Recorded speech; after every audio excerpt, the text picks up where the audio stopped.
Hello, नमस्कार, जोहार। कैसे हैं दोस्तों? उम्मीद करते हैं अच्छे ही होंगे। सुरेश क्लासेस में आप लोगों का स्वागत है। चलिए, पिछला वीडियो में हम लोगों ने जाना कि समांतर श्रेणी और अभाज्य संख्या के बारे में।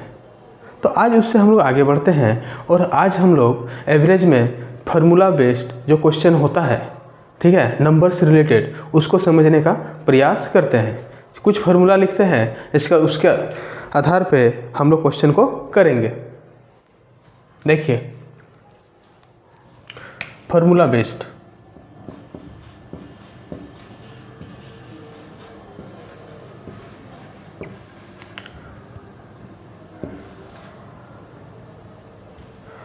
अब यहाँ पे देखिए,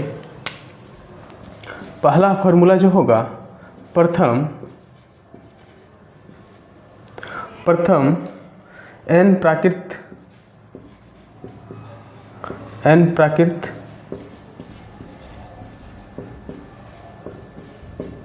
संख्याओं का, प्रथम n प्राकृत संख्याओं का औसत।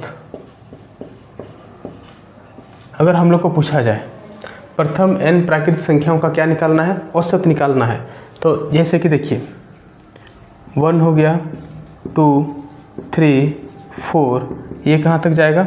n तक जाएगा। अब इसका औसत अगर हम लोग को निकालने बोले तो क्या होगा? n+1/2 होता है, ठीक है। प्रथम n प्राकृत संख्याओं का औसत कहने का मतलब है कहाँ से शुरू होगा? 1 से लेके n तक जाएगा, ठीक है।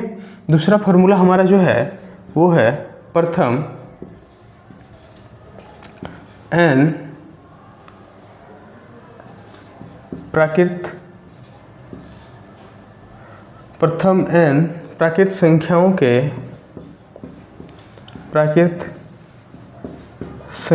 के वर्गों का औसत। अब यहाँ पे देखिए, अब 1 square, 2 square, 3 square, 4 square dot dot dot कहाँ तक जाएगा? n स्क्वायर तक। अब इसका अगर हम लोग को औसत निकालने बोले तो क्या हो जाएगा? n+1, 2n+1/6। ये फार्मूला दूसरा है। तीसरा फार्मूला की बात करें, पूछा जाएगा प्रथम n प्राकृत संख्याओं के घनों का औसत,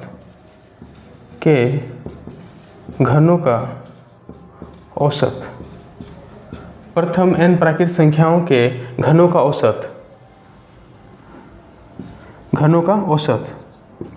1 क्यूब, 2 क्यूब, 3 क्यूब, 4 क्यूब, डेस डेस डेस कहाँ तक जाएगा? n क्यूब तक। तो इसका जो होगा वो हो जाएगा n+1 का होल स्क्वायर बाय क्या हो जाएगा? 4 हो जाएगा। चौथा फार्मूला जो होगा, प्रथम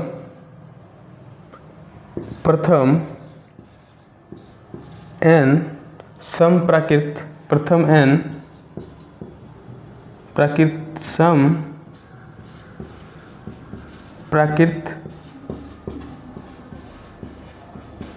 संख्याओं का औसत। प्रथम n सम प्राकृत संख्याओं का औसत, ये कहाँ से शुरू होगा? 2, 4, 6, 8, कहाँ तक जाएगा? 2n तक जाएगा, ठीक है। 2, 4, अब यहाँ पे देखिए, तो इसका जो औसत होगा वो क्या होना है? n+1, ठीक है। पांचवा जो होगा, प्रथम n विषम प्राकृत संख्याओं का औसत। ये जो होना है ये कहाँ से शुरू हो? 1, 3, 5, 7, डैश डैश चलेगा। अब यहाँ पे क्या होगा 2n-1, ठीक है, 2n-1, तो बराबर जो होगा क्या होगा n होगा। अब यहाँ पे देखिए थोड़ा सा ये 5 फार्मूला याद रखना है, ठीक है। फार्मूला बेस्ड में जो है प्रथम n प्राकृत संख्याओं का औसत क्या होना है n+1/2। प्रथम n प्राकृत संख्या के वर्गों का औसत क्या होना है n+1, 2n+1/6। प्रथम n प्राकृत संख्याओं के घनों का औसत जो होगा n × n+1/4। प्रथम n सम प्राकृत संख्याओं का औसत n+1 और प्रथम n विषम प्राकृत संख्याओं का औसत n होगा। अब यहाँ पे देखिए अगर क्या बोले विषम बोले तो विषम में वही संख्या ही क्या होता है आंसर होता है n होगा, ठीक है। अगर वो क्या बोले सम बोले तो उसमें क्या कर देंगे 1 जोड़ देंगे। अब यहाँ पे n क्या है, n जो है देखिए यहाँ पर n बराबर क्या है पदों की संख्या, क्या है पदों की संख्या।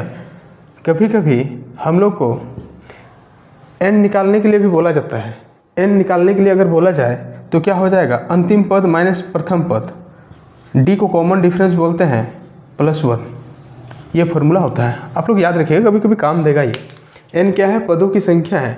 अब यहाँ पे देखिए अगर कभी कभी पद निकालने के लिए बोले तो क्या होगा अंतिम पद माइनस प्रथम पद बटे क्या होगा d को बोलते हैं कॉमन डिफरेंस, हिंदी में इसको बोलेंगे सार्व अंतर, प्लस क्या हो जाएगा 1, ठीक है। अब चलिए ये तो हमारा 5 फार्मूला है, ठीक है, 5 फार्मूला है। अब इस पे आधारित हम लोग क्या करते हैं क्वेश्चन बनाते हैं। देखिए पहला क्वेश्चन क्या है प्रथम 125 प्राकृत संख्याओं का औसत क्या होगा। ये क्वेश्चन SSC CGL 2024 में पूछा गया है, ठीक है। अब यहाँ प्रथम ऑप्शन जो है फर्स्ट ऑप्शन क्या है 62.5, 63, 62 फिर 63.5। अब यहाँ पे देखिए हम लोग फार्मूला पढ़े हैं प्रथम n प्राकृत संख्याओं का औसत क्या पढ़े हम लोग जो फार्मूला पढ़े हैं ये n+1/2 होता है, ये हमारा क्या होता है एवरेज होता है, ठीक है। अब इसमें देखिए n के जगह पे हमारा कितना है 125 है, n के जगह पे हमारा कितना है 125 + 1/2 मतलब 126/2 मतलब 63 हो गया। तो हमारा आंसर क्या होगा B नंबर होगा। लेकिन दोस्तों यहाँ पे एक चीज़ देखिए हम लोग जो है और एक कंसेप्ट पढ़ चुके हैं, इसको समझिए थोड़ा सा। और एक क्या कंसेप्ट पढ़े हैं वो समांतर श्रेणी का कंसेप्ट पढ़े हैं। क्या पढ़े हैं समांतर श्रेणी का कंसेप्ट पढ़े हैं। उसमें क्या पढ़े हैं समांतर श्रेणी में ये बोला गया अगर वो संख्या के बीच में गैप क्या हो बराबर हो। अब यहाँ पे इसका कहने का मतलब होता है देखिए 1 से लेके 125 तक बोल रहा है, इसी का औसत निकालने के लिए बोल रहा है। अब यहाँ पे देखिए गैप तो बराबर है दोस्तों, जब गैप बराबर है तो हम लोग क्या जानेंगे जो एवरेज होता है वो क्या होता है first term plus last term 1 + 120/2 करते हैं। तो ये कितना आना है 126/2 = 63। तो हम लोग दोनों तरीके से सॉल्व कर सकते हैं। उम्मीद है ये क्वेश्चन समझ में आया होगा। अगला क्वेश्चन की ओर बढ़ते हैं। क्वेश्चन नंबर 2 देखिए, क्वेश्चन नंबर 2 बोल रहा है प्रथम 48 प्राकृतिक संख्याओं के वर्गों का औसत। तो हम लोग जो फार्मूला पढ़े हैं, ठीक है, ये भी देखिए SSC CGL 2024 में पूछा गया क्वेश्चन है, ठीक है। SSC CGL 2024 में पूछा गया क्वेश्चन है।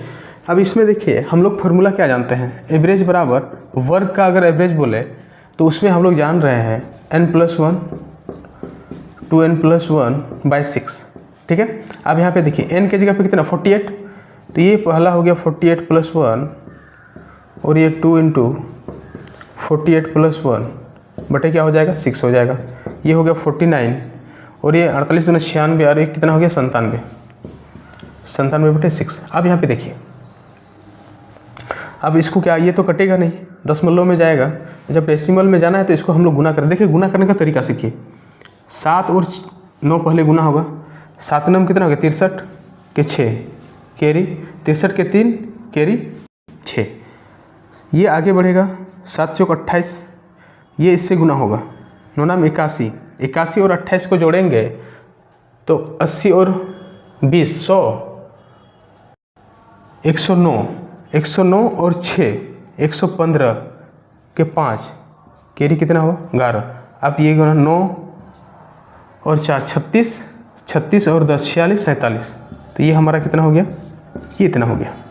अब देखिए आप लोग एक लाइन में गुना करने के लिए सीखिए, ठीक है। ऐसा नहीं कि अब 2 अंक है 3 अंक है जो भी हो, एक लाइन में गुना करने सीखिए, ठीक है। अब यहाँ पे देखिए, अब इसको काटेंगे तो ये कितना हो जाएगा 7 छुक 42 आएगा, तो बचा कितना 5 और ये 5 नीचे आएगा तो 55, तो 9 छुक 54 कितना बचा 1, ये 3 आ जाएगा, 6 दूना 12 10 1 6 एकम 6 4 0 6 छुक 36, ये इस तरह से चलते जाएगा। लेकिन ऑप्शन को देखते हुए 792, तो हम लोग ऐसे लिख सकते हैं 792.17 और हमारा आंसर क्या हो जाएगा, डी नंबर आंसर हो जाएगा, ठीक है। समझ में आया? चलिए आगे बढ़ते हैं और अगला क्वेश्चन नंबर 3 देखिए दोस्तों। क्वेश्चन नंबर 3 बोल रहा है प्रथम 163 सम संख्याओं का औसत ज्ञात करना। अब ये क्वेश्चन देखिए, ये लेटेस्ट आया हुआ क्वेश्चन है 2025 में, जो NTPC इंटर लेवल का हुआ था, ठीक है, उसमें आया हुआ क्वेश्चन है। पहला ऑप्शन है 164.5, दूसरा ऑप्शन है 163.5 और तीसरा ऑप्शन है 164 और चौथा ऑप्शन है 165। हम लोग जानते हैं जहाँ भी सम संख्या का औसत की बात करें तो हम लोग सम संख्या में एवरेज जो होता है वो क्या होता है, n+1 होता है, आप सभी को पता है। अब यहाँ पे देखिए n के जगह पे कितना है 163, 1 तो कितना हो जाएगा 164, हमारा क्या आंसर हो जाएगा, आंसर जाएगा तीसरा। ओके, देखिए दोस्तों हम लोग का ये क्या है, क्वेश्चन नंबर 4 है। क्वेश्चन नंबर 4 क्या बोल रहा है, प्रथम 151 विषम प्राकृतिक संख्याओं का औसत ज्ञात कीजिए। अब प्रथम 151 विषम प्राकृतिक संख्या है, ये क्या है, विषम है। और ये क्वेश्चन देखिए, ये भी देखिए लेटेस्ट 2025 का ही क्वेश्चन है, किसने RRB NTPC इंटर लेवल में पूछा गया क्वेश्चन है। पहला ऑप्शन है 152, दूसरा 151, तीसरा है 150.5 और चौथा 151.5। हम लोग जानते हैं विषम प्राकृतिक संख्या का अगर बात करें तो बराबर क्या होता है, औसत क्या होता है, औसत बराबर n होता है। n का मतलब होता है जो नंबर दिया हुआ है, यहाँ पे n का मतलब कितना आता है 151, तो हमारा आंसर क्या जाएगा 151 हो जाएगा। चलिए दोस्तों, तो हम लोग ये देखें फार्मूला बेस्ड क्वेश्चन और फार्मूला को देखें, ठीक है। फिर मिलते हैं अगला वीडियो में, थैंक यू।